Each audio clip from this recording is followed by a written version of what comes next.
Bueno, estamos saludando hoy día a nuestra comunidad de amigos que nos vienen a visitar cada año que organizamos el seminario del territorio del detalle.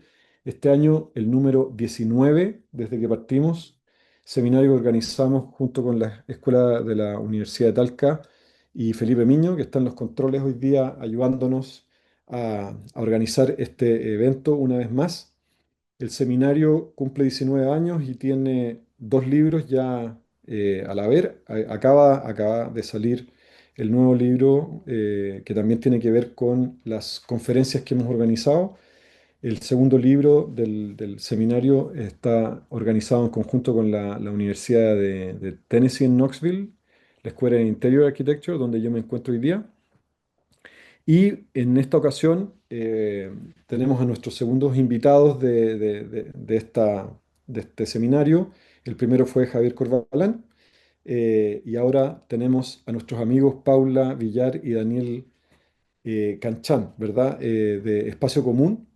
Ellos hacen un cruce bien particular entre arquitectura, espacio público y lo que se podría denominar como antropología del espacio y de los materiales. Cosa que a mí siempre me ha interesado mucho la arquitectura y creo que es uno de los sellos de la arquitectura contemporánea latinoamericana, eh, pero que no busca la construcción de un espacio estilístico, por decirlo así, en esta concepción de lo contemporáneo, sino más bien entienden lo contemporáneo, así como, insisto, como otros amigos que han estado también acá en el seminario, como el cruce de lo local y lo global, que son muchas veces temas que digamos, están muy manoseados cuando uno habla de lo local y lo global, pero es muy interesante cuando uno lo ve materializado en una arquitectura que tiene sentido para el otro, digamos, y no para el arquitecto. Tiene sentido para el lugar o para la comunidad y que tiene sentido también en la manera en cómo se ocupan las materialidades a las que tienen acceso. Y lo que está de telón de fondo, probablemente lo vamos a poder conversar al final, tiene que ver con un deseo profundo de hacer arquitectura y de creer que la arquitectura puede efectivamente aportar y ser un cambio en la calidad de vida, pero también una manera otra de entender la profesión y la disciplina. Por lo cual, bueno, es una de las razones por la que están aquí hoy día. Muchas gracias por acompañarnos en este seminario número 19. Así que los dejo aquí con nuestros amigos para su presentación. Muy bien. Bueno, muchísimas gracias Germán y Felipe por la invitación. La verdad que estamos muy felices de poder pues compartir un poco nuestra experiencia de estos últimos años. Entonces, bueno, vamos a empezar compartiendo aquí. Le hemos puesto esta conversación un poco conferencia situada, porque creo que en los últimos años básicamente ha sido invertirle mucho más tiempo y presencia en los proyectos en los lugares donde los hacemos, ¿no? Entonces, compartiendo, construyendo y un poco habitando. Entonces, esta conversación de ahora creo que va a ir como una especie de repaso también de los últimos años, algunos aprendizajes. Nos vamos a enfocar también en algunos proyectos puntuales para desarrollarlos un poco más, pero básicamente es contar pues la evolución también de nuestra propia experiencia, ¿no? Como arquitectos. Entonces, creemos que nuestro trabajo en los años ha ido tocando ciertos temas, digamos, como pueden ser el cuidado, el juego, hasta últimamente la mediación cultural también. Esto lo hemos hecho desde la arquitectura, desde trabajar proyectos de espacio público, de equipamientos públicos comunales, instalaciones efímeras también, pero también adicionalmente, y en los últimos años por intereses ya nuestros, personales, como equipo también, intentando vincular la investigación antropológica o las metodologías de la antropología para insertarse en campo y las herramientas audiovisuales también para poder registrar, conocer, pero también como estrategia, digamos, de acercarnos también bastante a las comunidades. Entonces, nosotros hemos trabajado la mayor parte de años de nuestros inicios en Lima, en los barrios populares de Lima, y hace aproximadamente 2 años y medio dimos también un salto de Iquitos a explorar otro territorio completamente distinto al que estábamos acostumbrados. Entonces, ahora lo que van a ver, creo, es también estos primeros años, con la anterior asociación también que teníamos, la CCC, que para nosotros también fue bastante un laboratorio, un espacio de aprendizaje muy, muy enriquecedor para nosotros, ¿no? Ese periodo de nuestra carrera. Y bueno, vamos a iniciar con Lima. Y Lima es una ciudad con muchos contrastes, ¿no?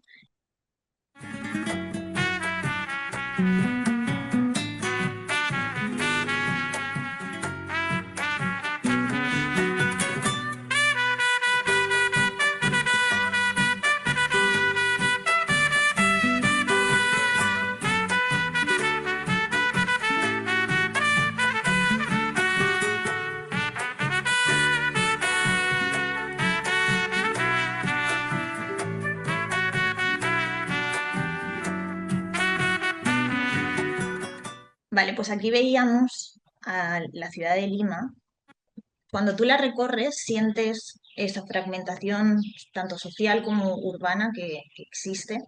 Y es que parece que hay varias Limas en la misma ciudad. Entonces encontramos varias formas de producir la ciudad. Por un lado tenemos la ciudad formal, en la que primero se construye y luego se habita, está diseñada por alguien desde arriba. Y luego tenemos la ciudad popular, que en realidad es la gran mayoría. Los datos dicen que alrededor del 70% de la ciudad de Lima es de creación informal.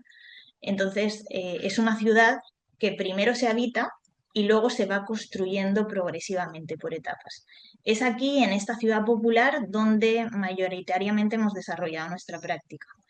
Y esta es una ciudad que se produjo debido a que a partir de los años 40, debido a las fuertes migraciones que hubo hacia la ciudad, hacia la capital, ¿no? Hacia Lima, eh, con una ausencia también del Estado, pues las personas lo que hicieron fue autoorganizarse y autoconstruir sus barrios, ¿no?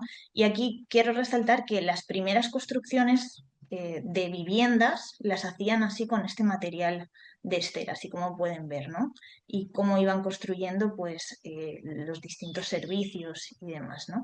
Y aquí un tema relevante es que las mujeres, ante las duras condiciones de vida, lo que hicieron fue organizarse y trabajar los cuidados de manera colectiva.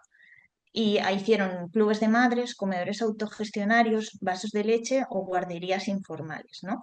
Y esto que nos llega hasta nuestros días nos parece bastante relevante porque, por ejemplo, hoy tenemos aquí en Lima los comedores populares y las ollas comunes, y ha sido como en ese hacer de comer como una táctica de resistencia.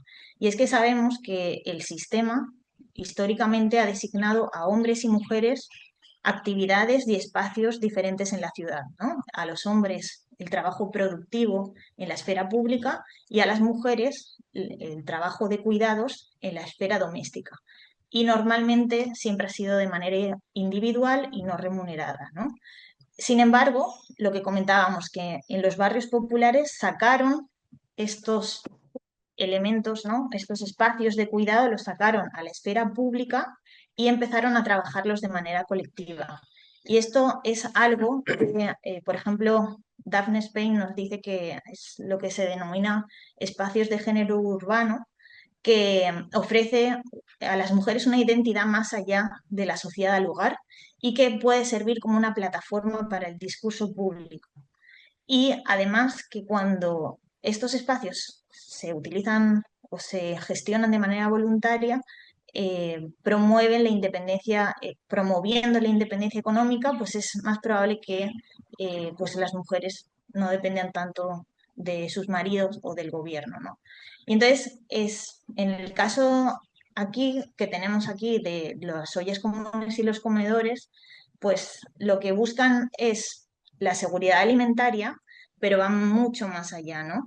Ellas cocinan alrededor de 100 menús al día. En Lima tenemos alrededor de 5.000 organizaciones de mujeres entre ollas comunes y comedores, y son verdaderas escuelas de aprendizaje. Por ejemplo, aprenden a cocinar en grandes cantidades, pero a su vez tienen una voz pública de liderazgo en sus barrios, ¿no? Las mujeres se convierten en lideresas y a su vez aprenden de gestión, de contabilidad, y estos espacios en estos barrios pues fomentan muchos lazos eh, y muchos vínculos y muchos afectos entre las propias mujeres, generan estas amistades que son tan importantes para la vida.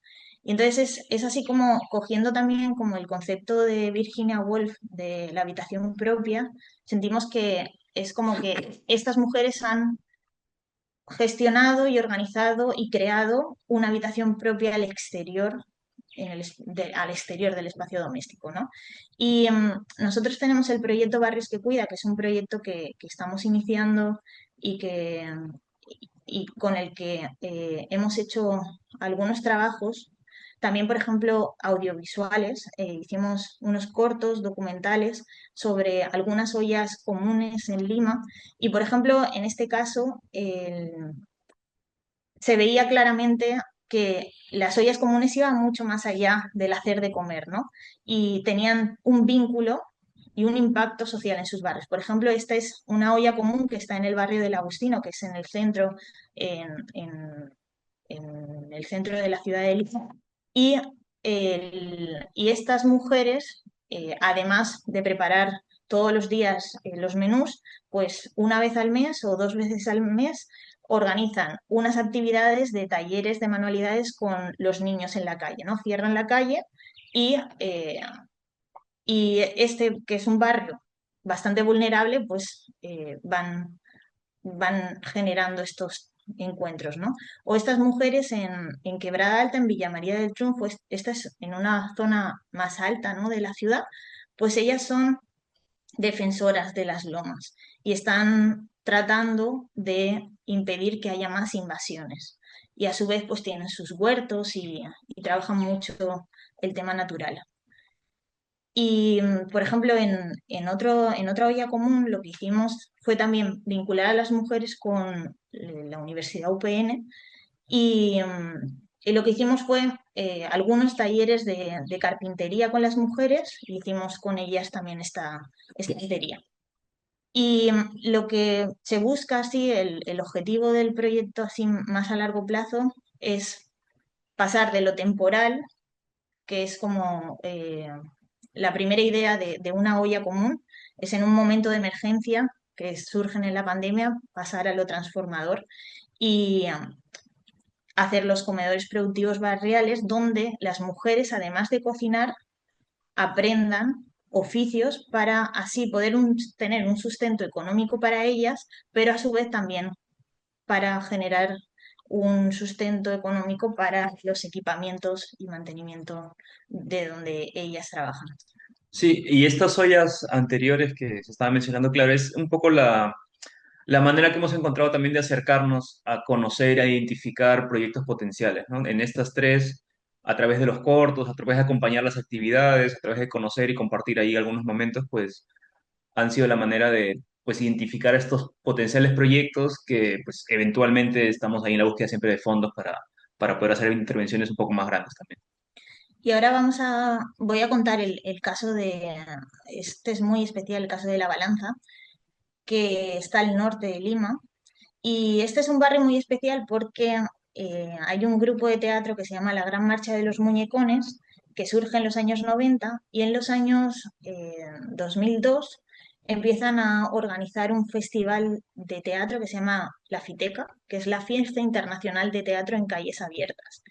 Este es un festival que el año que viene cumple 25 años, lo organizan la primera semana de mayo, dura una semana, vienen grupos no solo nacionales, sino también internacionales, es absolutamente gratuito y se ha convertido pues en un gran referente, ¿no?, y de transformación sociocultural en un barrio popular. Y mis compañeros del colectivo Sitio, ahí liderados también por Javier Vera y Eleazar Cuadros, cuando llegaron, ellos llegaron en el 2008, ya hace bastantes años, y empezaron a trabajar en la comunidad fiteca, ¿no?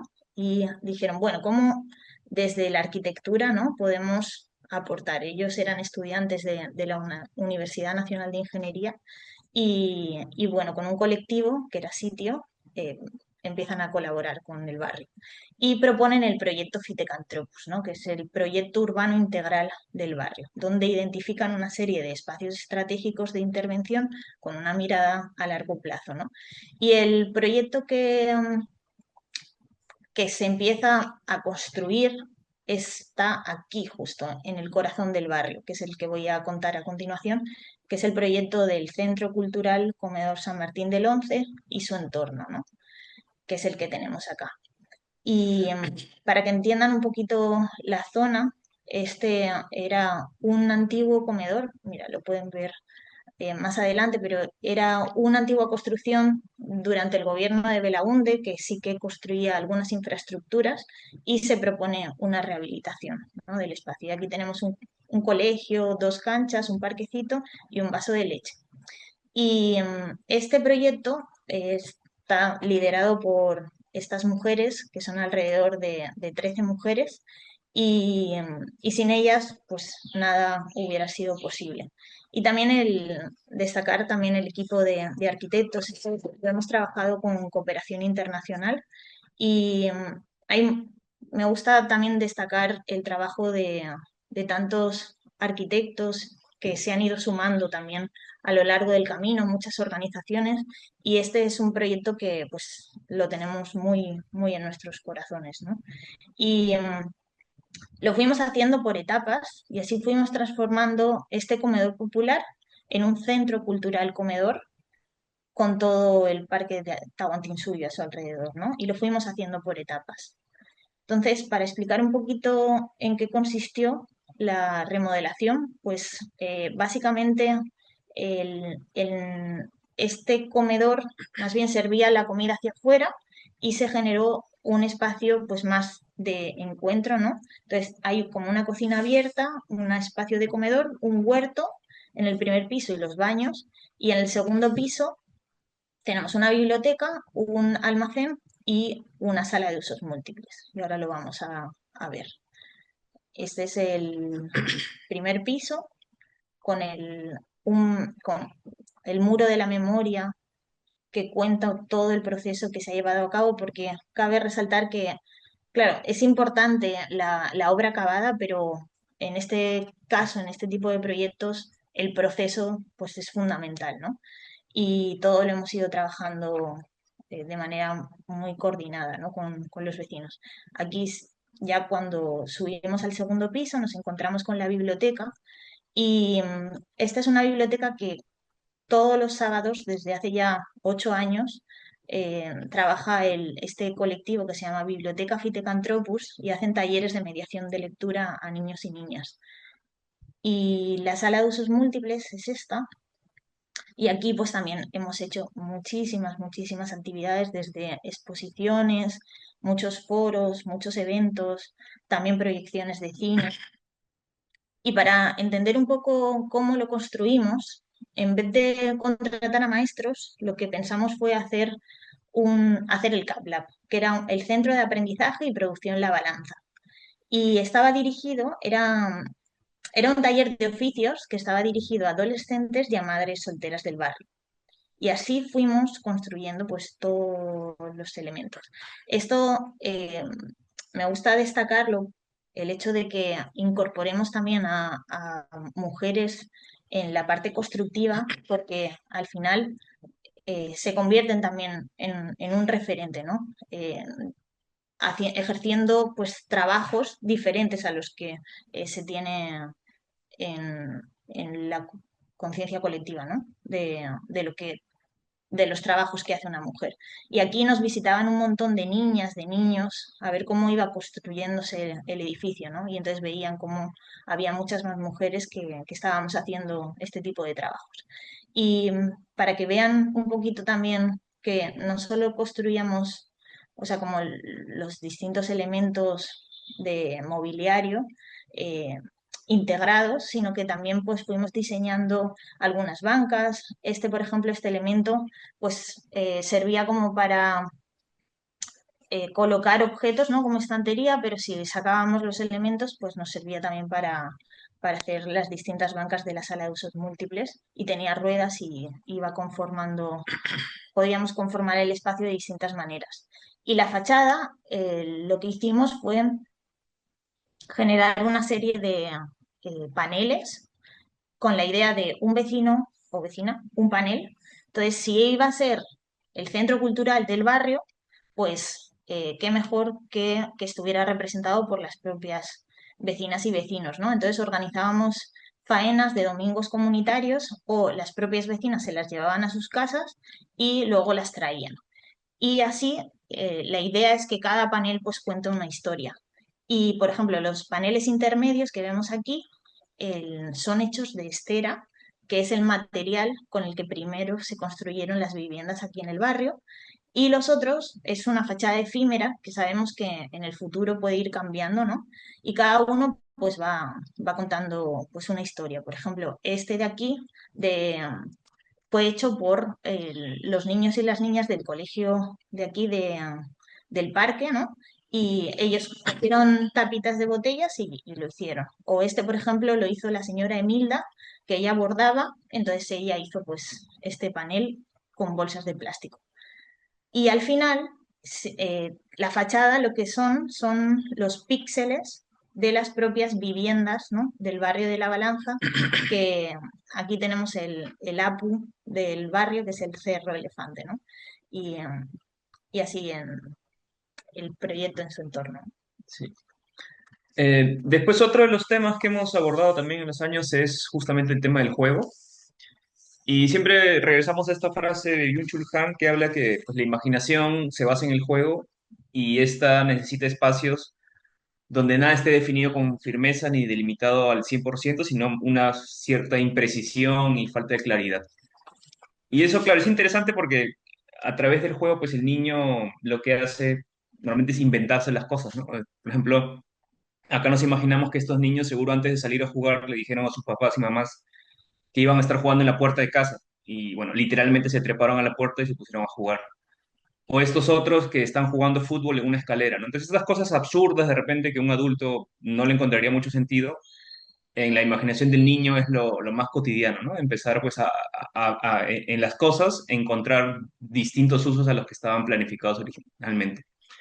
Entonces, en todo este tema y el trabajo de la infancia y el juego, hemos explorado a veces con metodologías pues, del dibujo, ¿no? Por ejemplo, esta es una pintura de Bruegel el Viejo de 1560, y ahí lo que hacíamos era, por ejemplo, identificar en unos talleres los juegos que reconocían en un dibujo de hace tantos siglos, pero que hasta la actualidad se siguen haciendo, ¿no? Entonces, ahí la gente, pues, y la gente y los niños iban marcando, iban poniendo.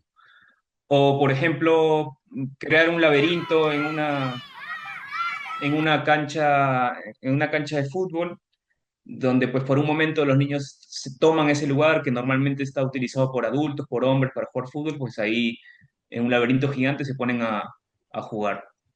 Eh, y al final los mismos proyectos y las etapas de las obras también son espacios, aunque claro, de repente no es lo más seguro del mundo, pero son espacios también de juego, ¿no? Entonces, esto, por ejemplo, es un proyecto de los primeros que hicimos casi en el 2017, si no me equivoco, eh, cuando trabajamos con llantas, con palos, espacios que se iban colocando, se iban poniendo, se hizo una resbaladera gigante, y cómo con ciertos gestos puntuales en algunos momentos, pues ya se transformaba por completo el espacio.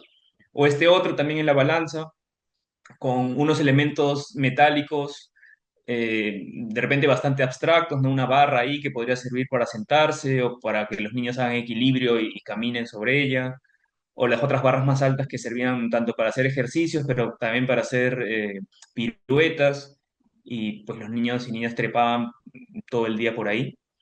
Y era un poco esta estrategia de empezar a explorar cómo con estas estructuras sencillas, pues lo que hacía era más bien fomentar que los niños se inventen los juegos, más que imponer un juego ya preestablecido, digamos. Y esto era también como una reflexión que hacíamos de cómo los proyectos también pueden ser progresivos, ¿no? Desde una etapa semilla, una etapa un poco más temporal, después que se va consolidando, se va interviniendo espontáneamente por los mismos niños que le amarran unas sogas para hacer columpios y después se consolida efectivamente un columpio ya más convencional, pero cómo pues va transformando poco a poco, ¿no? Y esto nos da pie a hablar del siguiente proyecto que está muy relacionado con los muros de la ciudad de Lima. Es una ciudad pues que intenta cerrar siempre por todos lados, ya encontrar viviendas, sobre todo en los barrios populares que se abran a la calle o que estén, digamos, mucho más integradas es también más difícil por el tema de la inseguridad, ¿no? Entonces este proyecto es uno que hicimos también hace unos años con una fundación danesa que trabaja proyectos de primera infancia, que está en la zona norte también de la ciudad, en Lomas de Caraballo, que es una zona, el terreno en particular es una zona de viviendas, pero que hay muchas familias recicladoras y son de muy baja densidad. Y tenían este espacio, este terreno gigante destinado como parque, pero que estaba completamente abandonado, era un terral, ¿no? Estaban haciendo ahí una carretera incluso. Pero ahí nos pareció interesante porque había un muro que se ve aquí, abandonado.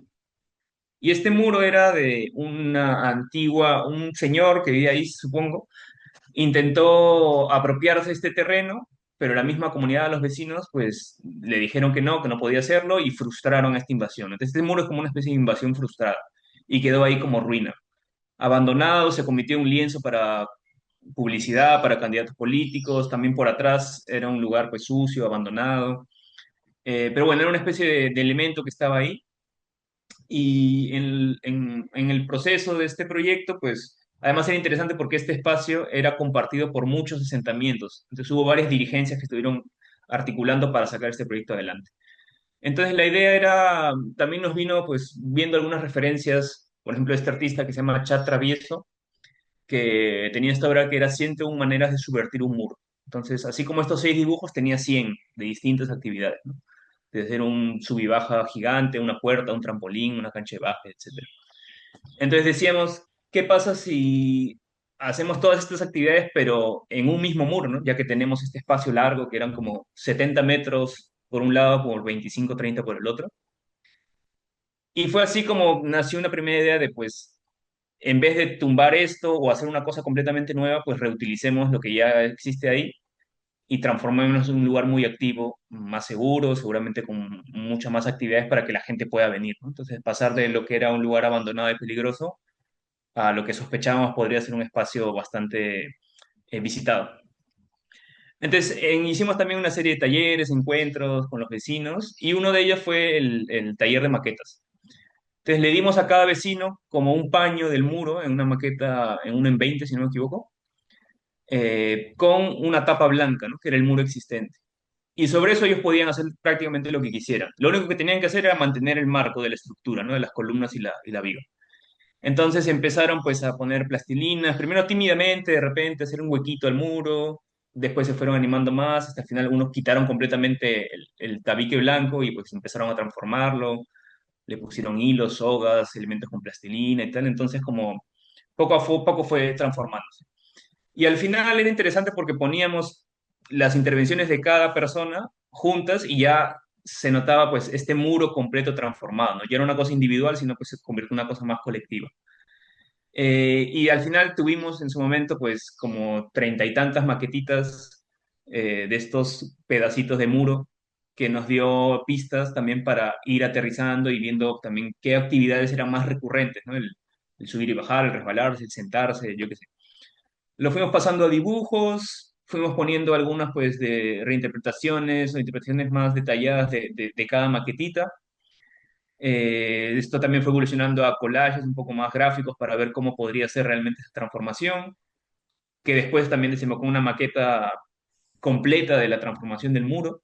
Aquí lo importante no solo era transformar el muro, sino atravesar el muro. O sea, porque en Lima nos hemos acostumbrado tanto a los muros que ya no nos importa saber qué es lo que hay detrás, ¿no? Entonces era importante ese gesto. Sí, entonces al final, claro, se tomó la decisión de, pues unos paños se iban por completo, otros se perforaban, otros intervenían con algunos elementos, pero ya pues como que se había cambiado, ¿no? El espacio. Después esta maqueta, pues bueno, llegó al lugar del terreno, ahí ya se ve el muro con las primeras marcas que se hacía para decir, bueno, estos paños son los que se van por completo y los que se quedan son los que se van a empezar a perforar.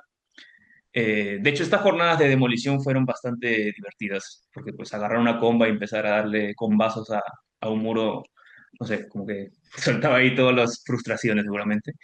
Y pues se empezó a tumbar un montón de muros, a participar un montón de personas. De hecho, fueron un par de jornadas de demolición y ya las otras dos fueron más de empezar a hacer la intervención en sí misma de los elementos.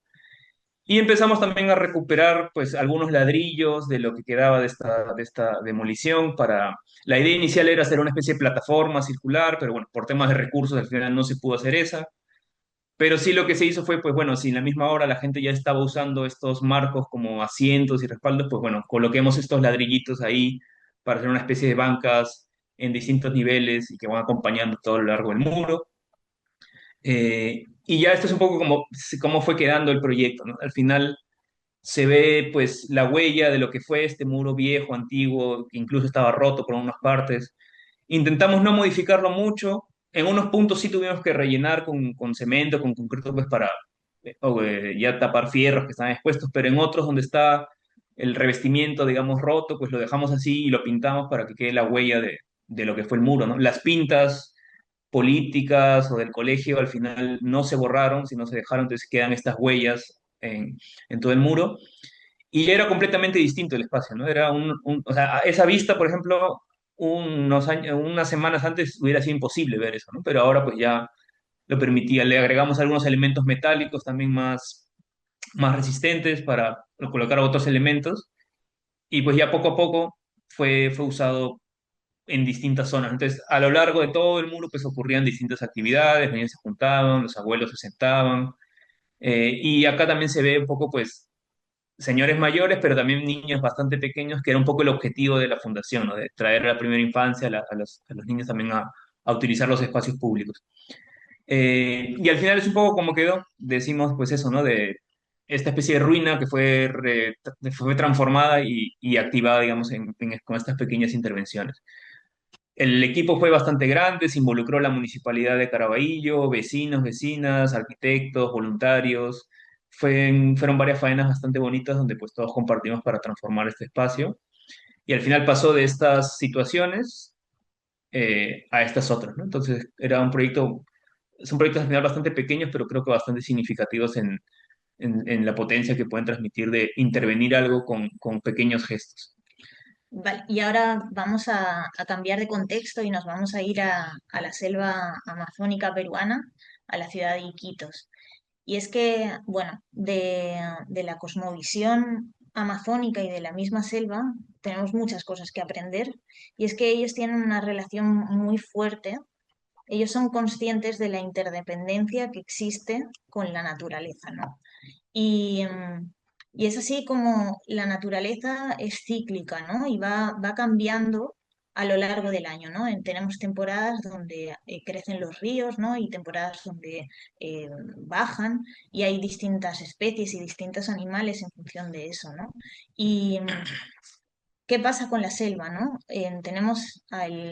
Nuestra selva amazónica es una de los pulmones del planeta, ¿no? Y sin embargo está completamente en riesgo.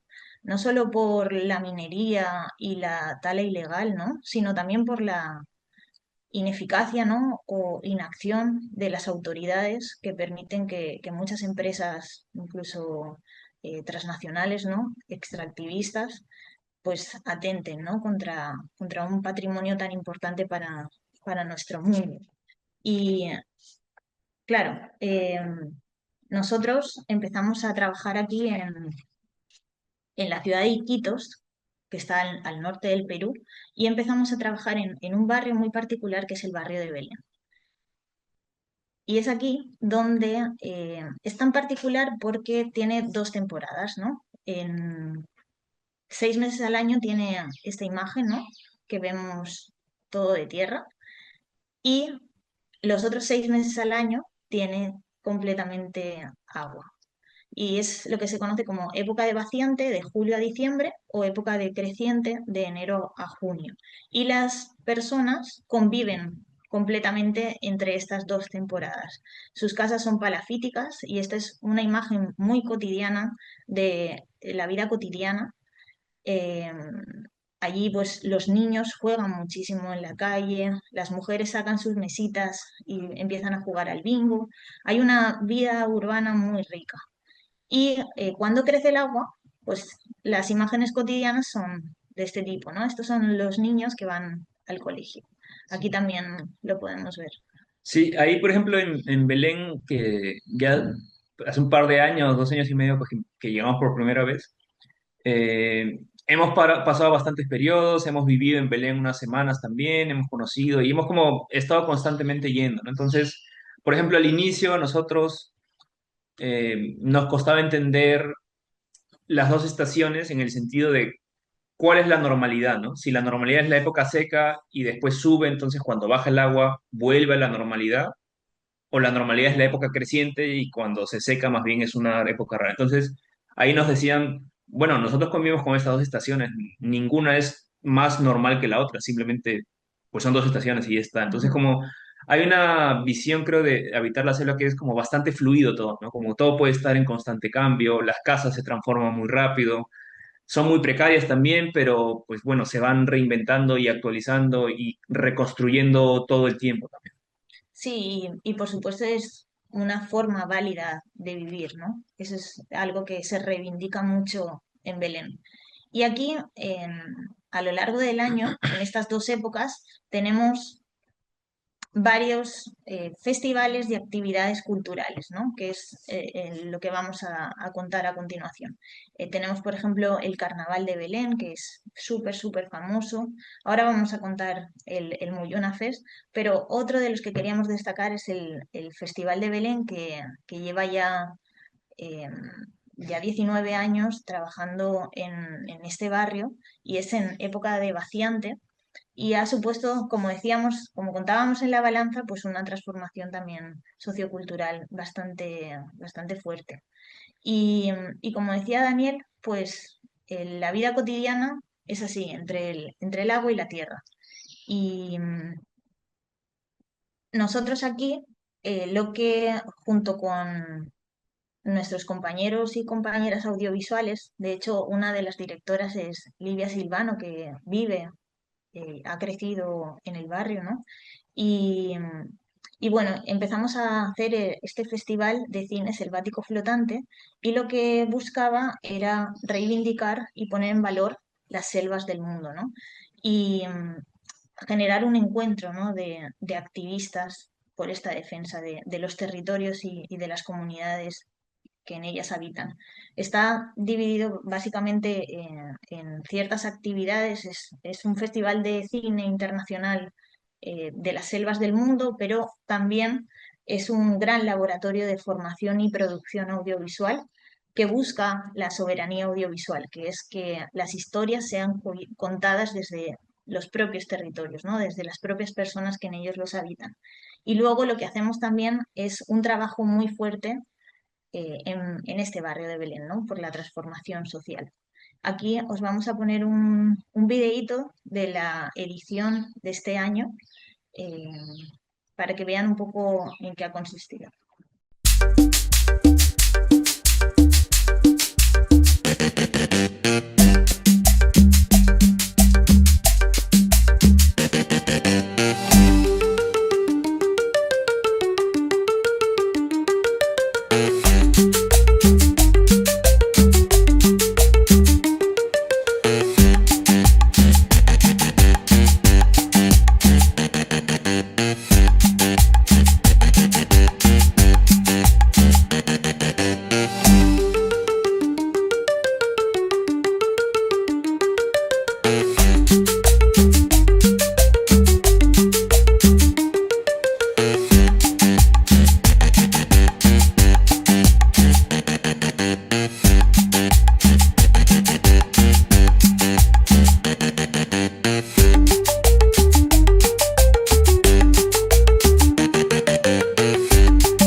Bueno, entonces, sí, hace unos años yo no sé si hubiéramos pensado pues organizar un festival, ser parte de un equipo audiovisual así tan grande y menos en un barrio flotante como Belén, pero pues son lugares a donde nos lleva la profesión, supongo. Y el Muyuna toma su nombre también por los remolinos, que son, la Muyuna son los remolinos que se forman en los ríos amazónicos. Y también en la cosmovisión Cucama, este pueblo amazónico, pues es la entrada a los mundos subacuáticos. Entonces, el festival toma un poco esa esencia de la relación con el agua, de los pueblos y de pues cómo se puede remover un poco lo que está ocurriendo en la Amazonía también, ¿no? Entonces, vamos a contar brevemente la primera edición, muy poco, la verdad, arquitectónicamente, y más centrarnos en la segunda. Pero esta fue la primera edición que fue en San Francisco, es uno de los barrios de Belén. Y siempre hemos intentado vincular el festival, o la proyección flotante en particular, porque hay muchas más actividades, a una institución educativa. Uno, por un tema pedagógico, de también involucrar a los niños en los talleres, en las actividades, y dos, un tema logístico, de tener una infraestructura pues, que nos pueda servir como base de operaciones, digamos, para todo el desarrollo del proyecto. Entonces, este es el espacio cuando llegamos por primera vez. Aquí está un poco ya en la etapa de construcción, que se iba haciendo la construcción sobre el agua, y es pues, de un día ya de proyección de la primera edición del festival, ¿no? Entonces, pues ahí ya, de hecho, en ese momento nos parecía que había un montón de botes y todo, pero bueno, creo que este año ha sido incluso mucho más. Y acá trabajamos bastante también con las maquetas, porque servía mucho más, era mucho más sencillo creo que ver y conversar sobre una maqueta que sobre unos planos. Y al final pues fue materializando poco a poco la estructura. Fue, en este caso, el año pasado la creciente no fue tan alta, de hecho hubo sequía el año pasado, entonces esta zona normalmente, si ven la casita verde de atrás, por ejemplo, su nivel es mucho, mucho más alto. Entonces, en esta oportunidad permitió que los constructores puedan entrar al agua y hasta la cintura, pues ir clavando los palos en la tierra que estaba debajo y poco a poco ir armándolo. Y al final fue pues la primera experiencia de trabajar con este equipo también entre audiovisuales, cineastas y con los constructores sobre todo, ¿no? O sea, el construir con los maestros de Belén fue un aprendizaje creo mutuo y nosotros pues aprendimos muchísimo también en ese periodo. Aquí, para el diseño, nos inspiramos en las casas palafíticas, ¿no? Del mismo barrio.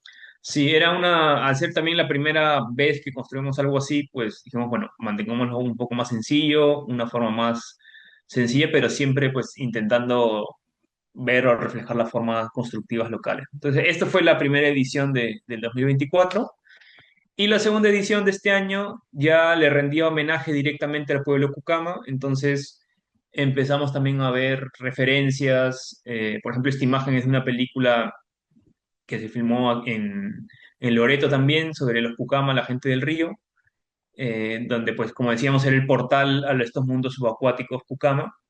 Y acá tenemos otro video de una primera parte de la construcción del escenario de este año.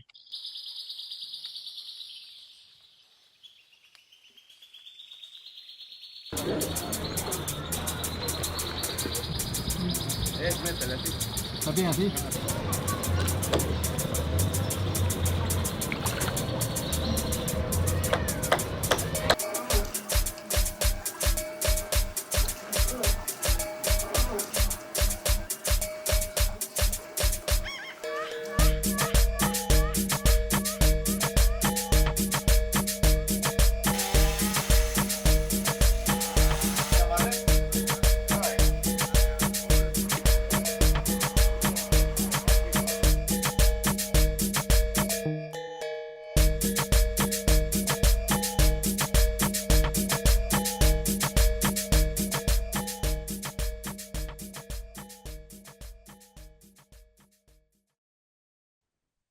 Bueno, entonces este año sí la construcción del escenario tenía que ser completamente flotante, porque a diferencia del año pasado que hubo casi sequía, este año el nivel del agua estuvo altísimo.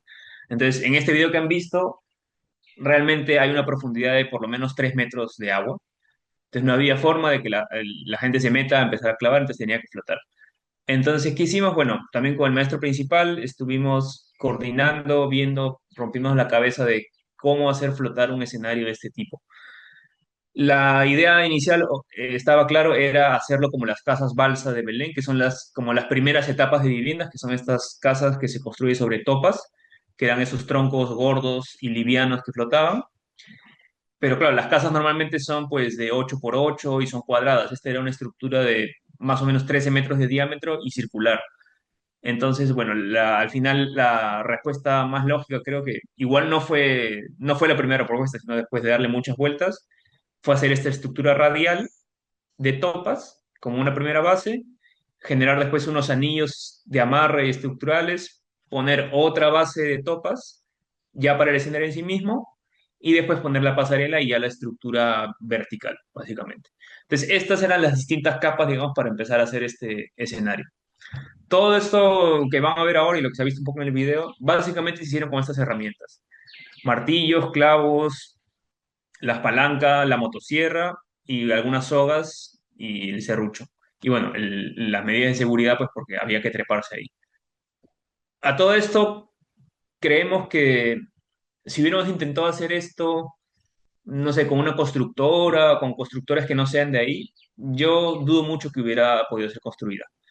Porque a pesar de que, bueno, en la foto se ve pues que no tienen zapatos y nada de esas cosas, creo que si hubiera sido una forma de construir más convencional, o aproximarnos a este proyecto desde una forma de construir más convencional, hubiera sido imposible hacerlo. O sea, el hecho de estar sin zapatos es una manera pues de que les permite caminar sobre las topas de la manera más sencilla posible, pues porque el pie en ese caso, en una forma así circular, tiene mucho más agarre que ponerse una bota, que seguramente se iban a resbalar.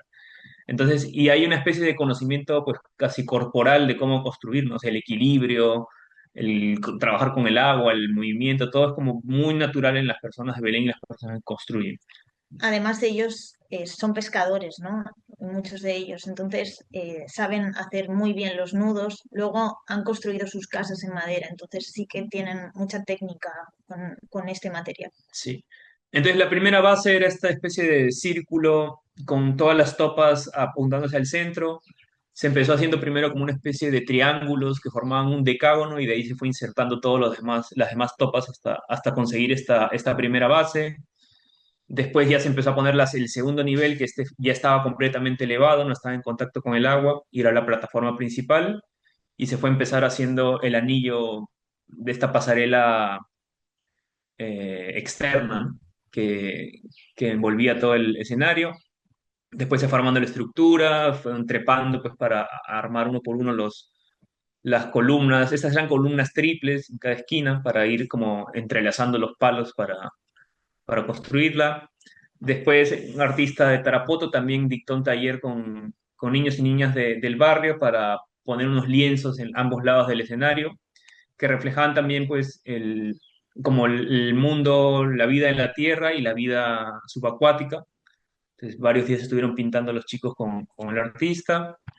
Y esta era una sección, digamos, de cómo pues se entendía la forma del escenario, ¿no? Atrás está, en la parte de la izquierda, atrás se ve la plataforma técnica donde se colocó el proyector, la pasarela que permitía que las personas puedan circular y caminar y ver el escenario un poco desde todos los lados, porque iba a tener los lienzos, tenía unos paneles también que ahora vamos a contar en los laterales, y hacia afuera pues estaba todo el público que venía en botes. En este año, como les decíamos, el año pasado pensábamos que había habido muchos botes, creo que fueron unos 20, y este año tranquilamente ha habido 50 cada noche, entonces como 500 personas.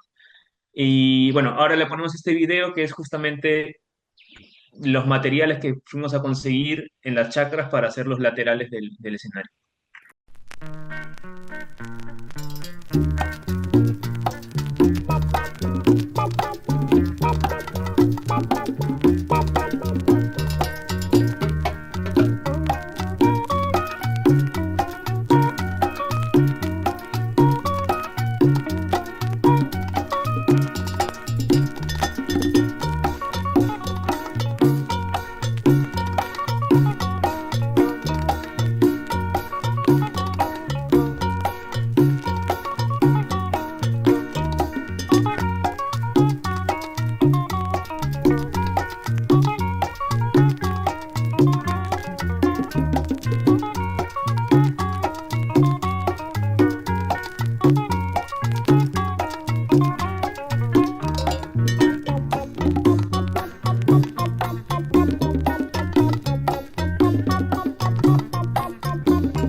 Entonces, bueno, ahí lo que hicimos fue en las chacras cercanas de los maestros, pues conseguir ramas, tallos, troncos. De hecho, ahí hay unos que cuando está subido al árbol tiran una especie de frutos, son los aguajes, Ujú. y estas son las ramas de los aguajes que normalmente se desechan, pues acá nos parecía bonito la textura que dejaban los retazos.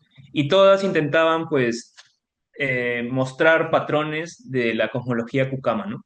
Cada patrón pues tiene distintos significados, entonces la idea era empezar a intentar plasmarlos pues con distintas texturas y materiales.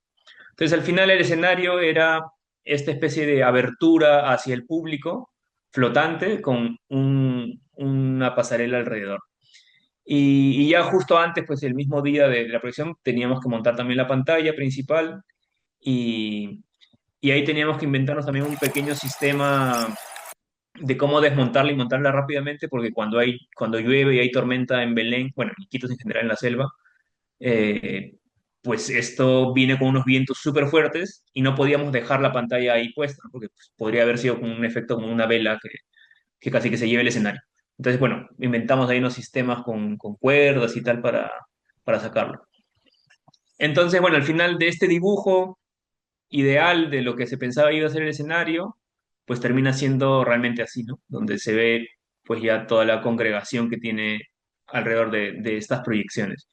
Y es bonito porque en estas proyecciones lo que se hizo básicamente fue proyectar los cortos de la competencia internacional que se lanzó, pero también los cortos, y creo que más bonito aún, los de los talleres de cine comunitario que se hicieron en comunidades nativas y los que se hicieron en Belén, en el mismo barrio. Entonces era interesante ver cómo en esta pantalla gigante, pues las personas, los vecinos que acudían en sus botes podían ver a sus hijos, sobrinos, amigos participando en unos cortos, viendo un poco su vida cotidiana o lo que hayan querido reflejar en los cortos en pantalla gigante frente en una noche de Belén. Entonces, pues ahí la pasarela al final también sirvió para que los niños se pongan, desde todos los ángulos se podía ver la pantalla y fue una experiencia bastante bonita, creo, que el escenario sea un soporte para justamente contar estas historias, ¿no? De las familias, pues de Belén, de las comunidades. ¿Qué más? Se hicieron talleres de teatro con niños, que también el escenario sirvió para proyectar. Y esa es un poco la imagen, pues, de cómo se veía el escenario esos días de noche y los dos laterales con los lienzos y con los patrones arriba también. Y ya para ir terminando, pues el escenario el año pasado se pensó originalmente solamente para que dure los días del festival y de ahí se pensaba desmontar. Pero este año pero el año pasado, perdón, los mismos vecinos del otro barrio nos dijeron, oye, esto debería quedarse más porque la infraestructura está muy bien, podemos mantenerla al menos hasta que baje el agua y de ahí pues ya la utilizaremos para otra cosa. Desde este año la intención fue justamente eso, ¿no? Que el escenario sirva de cine, de plataforma para espectáculos en los días de la proyección, pero que después pueda servir de paradero, de patio, de aula abierta. Entonces, aquí se ve, por ejemplo, cuando ya acabó el festival, lo que hicimos fue mover el escenario, jalarlo en el agua y colocarlo exactamente frente al ingreso del colegio y servía como un paradero para la entrada y salida de los chicos eh, y también para, pues, hicieron actividades al aire libre ahí, entonces como se fue utilizando bastante. Después, lo del año pasado, cuando bajó el agua, lo que pasó es que cuando baja el agua en Belén se vuelve todo barro, y entonces la gente ya lo que hizo fue desarmó el escenario y los materiales se reutilizaron para hacer unos puentes temporales para poder pasar y hasta que ya se seque por completo. Y este, por ejemplo, es el escenario del año pasado, que incluso cuando bajó el agua se mantuvo un tiempo más y sirvió pues como escenario nuevamente, pero ya para actividades que la misma comunidad decidió apropiarse. Entonces, bueno, al final este proyecto es en base pues a un equipo bastante grande, un equipo pues multicultural, intergeneracional, de muchas disciplinas. Pero no solamente es ese, no creo que esta es el más reciente, pero en todos los proyectos que hemos contado es básicamente una forma de hacer compartida, ¿no? De cómo ya no solo no nos quedamos trabajando entre arquitectos, sino con otras disciplinas, desde sociólogos, antropólogos, en este caso cineastas, activistas, pero tampoco no solamente entre profesionales que se han formado en la academia y tal, sino pues con las mismas comunidades, ¿no? Y no como pues personas, digamos, pasivas que solamente reciben el proyecto, sino pues como realmente casi que coautores de muchas de las cosas que vamos mostrado, ¿no? Entonces, Es un poco lo que queríamos contar, creo, Ujú. esta mañana. Así que gracias.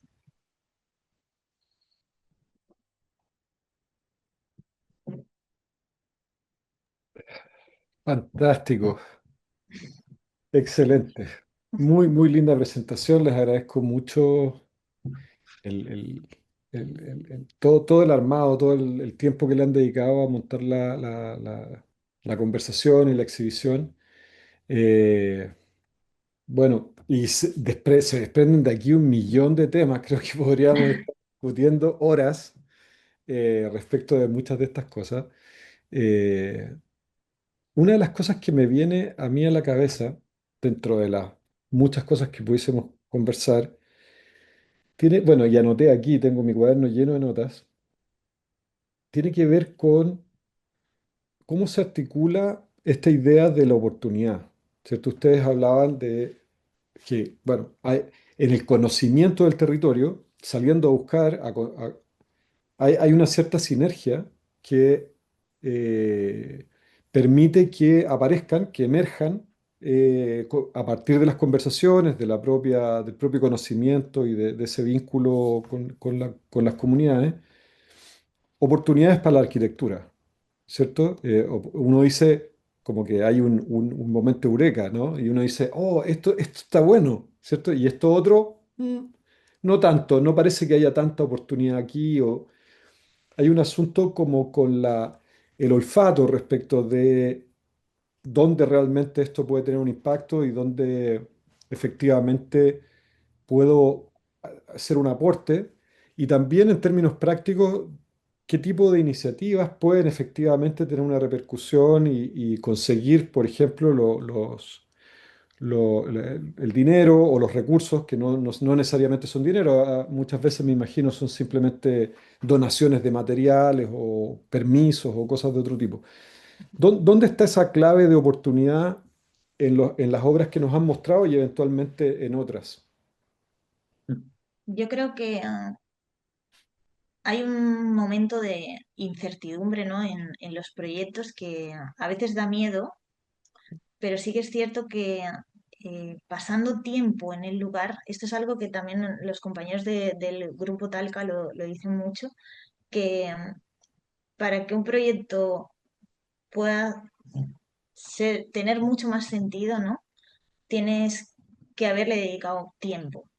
Entonces, creo que el haber pasado tiempo con las personas de Belén, viviendo en Belén, yendo a las charlas, o sea, sin ese tiempo no hubiera podido salir este proyecto. O sea, porque claro, nosotros somos de un contexto diferente, pero a través de ver mucho, ¿no? De observar mucho, de escuchar mucho a las personas, creo que ahí nace la riqueza, ¿no? Y es al final una cuestión también de mutua confianza, ¿no? Creo que nosotros confiamos mucho en los maestros y ellos confían también mucho en nosotros. Entonces, al final, ese trabajo en equipo es el que enriquece cada uno de los proyectos. En el caso de la balanza, por ejemplo, claro, no sabíamos cómo iba a ser tampoco esa fachada, ¿no? Entonces era como hacer como obras abiertas que permitan que haya diferentes elementos y que luego pues te sorprenda, ¿no? O sea, como que al principio no te lo imaginas y luego eh, pues al final forma un conjunto. Sí. Igual también como la forma de repente de llegar a algunos de estos proyectos fue eh, intentar de insertarnos de repente a algún tipo de proceso que ya esté ocurriendo, ¿no? Por ejemplo, cuando en el 2020 empezó a salir la idea de los barrios que cuidan, de trabajar con ollas comunes y tal, fue justo después del confinamiento. Y ahí conversamos con Freddy, que es un amigo nuestro sociólogo, con el que habíamos hecho proyectos antes. Y él además estaba muy metido en las dirigencias de su distrito, él es de Independencia, un distrito donde está una de las ollas comunes. Y nos articulaba entonces con un comité que se llamaba el Comité Anti-COVID-19 del distrito, que eran antiguos dirigentes del barrio, que conocían todos los lugares. Entonces con él nos fuimos a recorrer el distrito entero, visitamos varios barrios, fuimos viendo, conocimos una señora, y como que de ahí o sea, vinculando uno con otro, pues empezó a salir la idea, oye, trabajemos con las ollas comunes, veamos qué se puede hacer aquí y nos pusimos en alianza, digamos, con esta organización de antiguos dirigentes. O en el caso del Belén, por ejemplo, teníamos estos amigos audiovisuales que venían años haciendo talleres de cine comunitario, habían hecho esta primera edición de una tarde de proyección que colgaron una tela y proyectaron en Belén y nos dijeron, bueno, ¿por qué no vienen a diseñar el escenario para un festival y hacemos algo más grande? Y de solamente diseñar el escenario, perdón, terminamos pues coorganizando con ellos todo el festival. Entonces fue al final como tomar, creo, esas cosas que ya de alguna u otra manera estaban andando, estaban produciéndose, pues, y cómo los insertamos bien ahí, ¿no? Creo que no ha habido ninguna vez que hemos hecho un proyecto completamente de cero. Como decir, bueno, tenemos esto en la cabeza, tenemos este diseño y vamos a insertarlo acá, ¿no? Eso creo que nunca ha pasado. Y más ha sido, pues eso, empezar a conectarnos con otras personas fuera del ámbito de la arquitectura, ¿no? Porque al final, pues fuera del ámbito de la arquitectura es donde en las personas, pues ocurren otras cosas que de repente no habíamos esperado antes. Ahora, en eso mismo de estar fuera o dentro, esta percepción que tenemos nosotros de la arquitectura como una habitación, eh, ¿qué, la pregunta puede ser un poco extraña, pero o quizá obvia, pero en la percepción de ustedes o incluso tratando de ponerse fuera, ¿qué es lo que aporta la arquitectura? Porque muchas de estas cuestiones podrían ser resueltas o se resuelven, de hecho, ¿no? Cotidianamente. El 99% de todas estas situaciones que ocurren fuera de la ciudad más consolidada con recursos, se resuelven todos los días sin arquitectura. Entonces, tú decías que es una energía que está instalada en el territorio y que la arquitectura se suma a un asunto, pero ¿qué aporta? Mm, bueno, a ver, empezaría diciendo, creo que somos conscientes pues que la arquitectura no es que va a cambiar por completo la situación de los barrios y va a ser una transformación gigante, pero bueno, algunas cositas puntuales supongo que sí hará. En nuestro caso, por ejemplo, en el caso de Belén, creo que, porque esto lo hemos conversado con los constructores también bastante, de cómo hubo este intercambio de conocimientos, digamos. Hubo momentos que decíamos siempre, como que nosotros confiábamos ciegamente en ellos, en el conocimiento que tienen para construir, para ciertas decisiones constructivas que hay que tomar. Y otras veces ellos confiaban ciegamente en nosotros, ¿no? En como las decisiones de diseño que se habían planteado. Y después de este proceso como de conocernos y hacernos amigos a través de construir, ellos nos comentaban después, oye, este proyecto que hemos hecho, este escenario, o sea, yo he construido muchas casas, ¿no? Pero hacer este escenario me ha traído pues otras ideas que de repente yo lo puedo aplicar también después. De hecho, un señor nos contaba también el otro día que participó él en un proyecto como un prototipo de vivienda que hicieron hace años. Y claro, tú cuando pasas por Belén y ves estos prototipos de vivienda, te das cuenta que son un poco distintos. O sea, algún arquitecto lo habrá diseñado, porque tienen paneles y cosas y tal. Y este señor participó en esa construcción y nos contó que yo después de participar ahí, en mi casa también utilicé algunas de estas cosas y las implementé ahí. Entonces, pues bueno, son pequeños gestos, son pequeñas cositas, creo que al final pues se quedan, supongo, en el intercambio, que de repente podríamos considerar tal vez nuestro aporte desde algún punto. Claro. O sea, yo creo Pues, que genera mucho impacto, ¿no? O sea, no es lo mismo colocar unos palos y una pantalla que pensar todo un escenario flotante sí, y con claro. una forma en particular. Y, y yo creo claro, en el caso, por ejemplo, de la balanza, o sea, el trabajo también de la arquitectura, pues suma muchas ideas, ¿no? Muchas ideas al quehacer cotidiano. O sea, sabemos que los barrios son autoconstruidos, pero bueno, eh, claro, la mayoría de la ciudad, o sea, si pensamos, si el 70% de la ciudad de Lima es de creación informal, ¿cuántos arquitectos están trabajando en esta ciudad, ¿no? Entonces, realmente hacen falta, ¿no? Muchos más arquitectos. Ahí, por ejemplo, en lo que tratábamos de hacer justo estuve también durante varios años trabajando en la Universidad UCAL, donde los estudiantes también llegaban a un barrio y hacíamos proyectos reales, ¿no? Que se llegaran a construir. Y claro, pues teníamos un local comunal, por ejemplo, hecho en drywall y cómo pues eso puede convertirse en algo que va mucho más allá.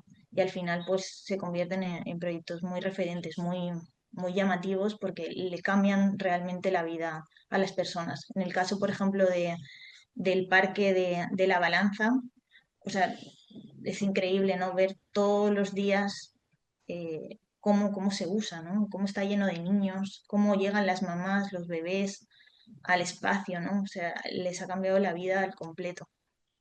Seguro. Yo se los pregunto porque tengo la impresión de que en esta misma idea de lo que hace la arquitectura y de por qué lo hace, ocurre como superpuesto a ese discurso, un discurso que ha acompañado la arquitectura muy elitista, es decir, muy de yo sé lo que tú necesitas, ¿cierto?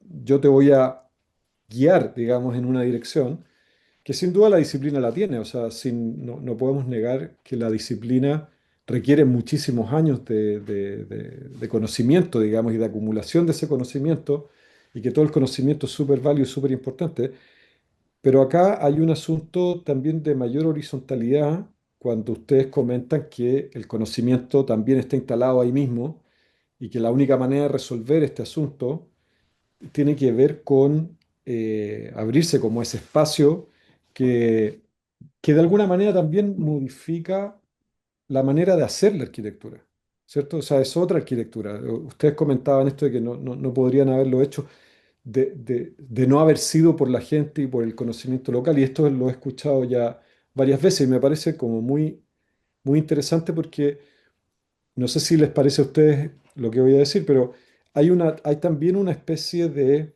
renuncia del arquitecto a la autoría, a la idea de centralidad de la autoría, digamos. Eh, Tengo la impresión de que así como ustedes terminan la presentación con una foto de toda la gente que ha participado, entiendo que todos ellos son los autores de alguna manera. No sé cómo ven esa relación entre el conocimiento y la autoría y lo que finalmente se plantea y se procesa, porque eso también es un conocimiento que ustedes están adquiriendo para ustedes, que va a ir a dar a un siguiente proceso, digamos, ¿no? Sí, sí, de hecho algunas veces hemos conversado eso con amigos también de, pues este escenario podría haber sido hecho si ustedes no hubieran estado presentes en este proceso, o sea, o al menos de en esa forma que tomó y tal, y, o sea, bueno, sí, de repente no, y tal, pero tampoco si no hubiéramos tenido al otro, al equipo completo, tampoco lo hubiéramos podido materializar. Entonces, creo que al final también es un tema de la postura que tomamos nosotros, ¿no? Con respecto a lo que producimos al final. Porque también podríamos decir, bueno, somos los arquitectos, hemos diseñado esto y estas personas simplemente han seguido nuestras indicaciones, pero realmente no ha sido así. O sea, Claro. hemos seguido indicaciones como en ambos lados, digamos, en ambas direcciones, digamos. Entonces, en cierto punto sí consideramos que pues hay ciertas coautorías en unas cosas, también el panel, el escenario mismo, por ejemplo, se nutría también pues del artista que colocaba los lienzos con los niños, entonces al final los niños también serían autores de esos lienzos que estuvieron ahí, entonces como que hay muchos elementos del escenario en particular que creemos pues que termina de definirlo, ¿no? Entonces, en cierto punto yo creo que sí hay cierta grado de coautoría en las cosas que hacemos. O sea, yo creo que eso enriquece los proyectos. O sea, que al final el proyecto sea construido, o sea, pensado, o sea, bueno, desde la propia gestión, pensamiento hasta la propia construcción sea un cúmulo de pensamientos y manos, ¿no? O sea, creo que hace que pues todos nos involucremos, ¿no? Y al final o sea, como que le pongamos cariño a los proyectos y al final lo hagamos nuestro. Entonces creo que eso es la potencia, ¿no? De los proyectos. A eso yo tengo la impresión de que, y Javier Corbalán lo dice en la conferencia paralela a esta, de este seminario, que hay un asunto muy potente en la estrategia, en el diseño estratégico, más que en un diseño geométrico como un designio que después se tiene en una etapa posterior se tiene que llevar a cabo, digamos, a la construcción misma, sino más bien hay un diseño que produce a partir del proceso, por lo cual eh, lo que se diseña también es el proceso. Sí. Sí, es como que sí, esto, bueno, se ha cuestionado mucho, ¿no? De el arquitecto como el director de orquesta o el arquitecto como un músico, ¿no? De la banda. Sí, ahora escuchando esto, hay una parte del libro del artesano de Richard Sennett que habla de como la fuerza mínima, el concepto de fuerza mínima. Y le pone el ejemplo del cirujano, ¿no? Que ha moldeado la mano completamente para saber solamente qué presión poner. Y claro, en el caso de la arquitectura, en esta visión, digamos, podríamos decir que desde nuestro lado también hay elementos mínimos que tenemos que poner, como que qué cosas sí o sí deberían estar mínimamente para que el proyecto después pues, pueda de repente tomar otras formas, tal, pero que mantenga esta esencia, digamos, de lo que se buscaba, ¿no? Originalmente. Entonces, en el diseño del escenario creo que también, bueno, en general en los diseños, ¿no? Hay cosas que las más estratégicas, que son las mínimas que deberían hacerse, pues para que el proyecto tenga el sentido que se estaba planteando, y después ya de repente está un poco más abierta pues a cambios, a modificaciones, alteraciones, improvisaciones seguramente en algunos casos también. Ujú. Buenísimo. Oye, una última pregunta que no sé si quizás es demasiado íntima, pero ¿quién paga las cuentas? Al final del día, ¿cómo se echa a andar y en qué piensan cuando se levantan y hasta dónde pueden empujar este tipo de proyectos para poder sostener la oficina? Bueno, Esa es una gran es pregunta. una pregunta que nos ha acompañado bastante. O sea, felizmente en los últimos años hemos podido eh, conseguir fondos un poco más estables con fundaciones, por ejemplo. Estuvimos colaborando con la fundación de WeTransfer, que apoya a artistas emergentes. Fue un fondo pues, de un par de años que nos acompañó. Ahora estamos trabajando también en un proyecto con REARC, entonces también nos está apoyando. Pero eso ha sido los últimos años. Realmente los primeros años ha sido también mucho tiempo de trabajo voluntario que teníamos que compaginar con otros proyectos, por ejemplo, trabajando en el Ministerio de Vivienda, en el Ministerio de Educación, como ir ahí, pues, intentando con equilibrar los proyectos que hacíamos. El proyecto de la Fundación Bernard Van Lee, por ejemplo, también fue un periodo que pues, nos permitió tener unos años también de darle continuidad a esto. Y ya felizmente hace unos 3 años más o menos estamos enfocados completamente en la oficina. Pero sí que, claro, ha sido una apuesta fuerte, ¿no? Y una convicción fuerte por este tipo de proyectos porque los creemos imprescindibles, ¿no? Para la ciudad. Y por supuesto, claro, es importante siempre vincular a los estudiantes, ¿no? O sea, ver cómo desde las propias universidades puede haber más arquitectos y arquitectas que trabajen en los barrios populares y en las zonas, pues, que es la gran mayoría del Perú, ¿no? Donde más se necesita. Y luego el trabajo también con las municipalidades, porque, claro, por ejemplo, los proyectos de espacio público son realmente responsabilidad de las propias municipalidades. Pensamos que, claro, hicimos el comedor de la balanza, ¿no? Y es un proyecto referente, pero hasta que no se convierta en un programa estatal, ¿no? O municipal, o sea, esto no se hace más grande. Entonces, claro, nosotros, pues cada día tratamos también de ser hombres y orquesta, hombres y mujeres orquesta, que hacemos muchas cosas a la vez, ¿no? Buscamos fondos, hacemos los diseños, participamos en las construcciones, pero Estrategia, claro, de nuevo. La eh, estrategia de Javier Corbalán. pero es complejo, ¿no? O sea, necesitamos más fuerza, más personas, más fundaciones, más organizaciones que aboguen por este tipo de proyectos. Total. Oye, chicos, bueno, yo tengo mi agenda llena de anotaciones. Pero ya se nos acabó el tiempo. Ha sido un placer, de verdad, ha sido un placer conversar con ustedes y ver lo que están haciendo. Espero que todo vaya y camine en esa dirección. Y bueno, nada, espero verlos por Talca alguna vez Ujú. para poder Muchísimas gracias. encontrarnos personalmente. Sí, pues ojalá algún día estemos por ahí. Muchísimas gracias por la invitación, por el tiempo que nos han dado y esperamos pues que esto ahí les sirva a quien lo pueda ver. Ujú. Muchísimas Buenísimo. gracias, de verdad.